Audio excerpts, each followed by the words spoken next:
Napatunayan na ng siyensya na ang paghipo ng isang pusa ay nakapagbabawas ng blood pressure ng isang tao? Nakakabawas stress din para sa isang tao ang pagmamayari ng pusa. Ang paghalinghing naman nito sa iyong kandungan ay napatunayang nagbibigay pakiramdam ng seguridad at kaginhawaan. That's for you to know! Ako ay isang squirrel. Ako ay magugulatin na hayop. Kaya huwag niyo kong gugulatin. Papasok muna ako dito. Tinan mo to. Tinan mo yung pumasok doon, oh. Tinan natin magugulat. Tuk, tuk, tuk, tuk, tuk.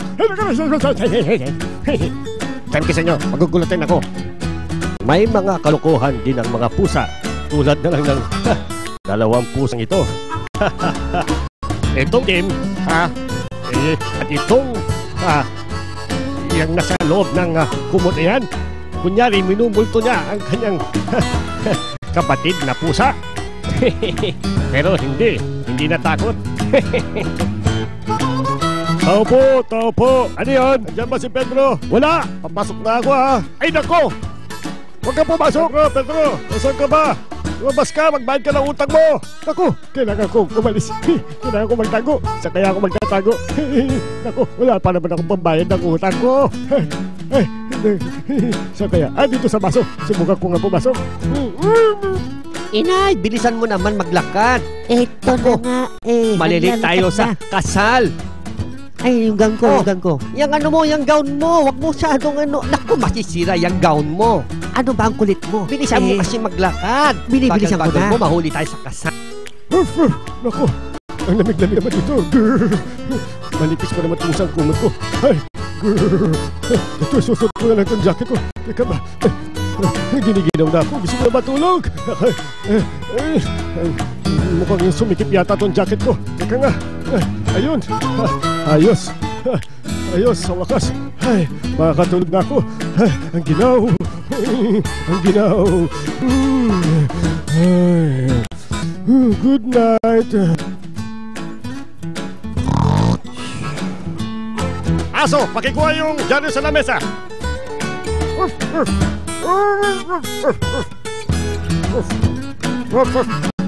Ito na po, Master.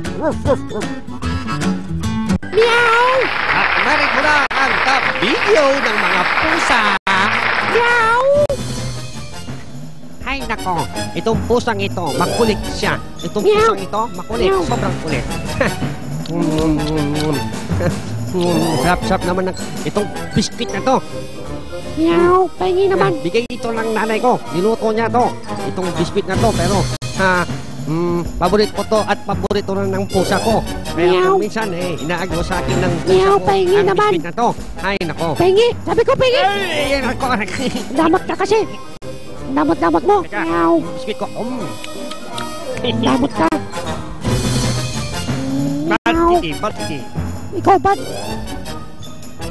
Meow!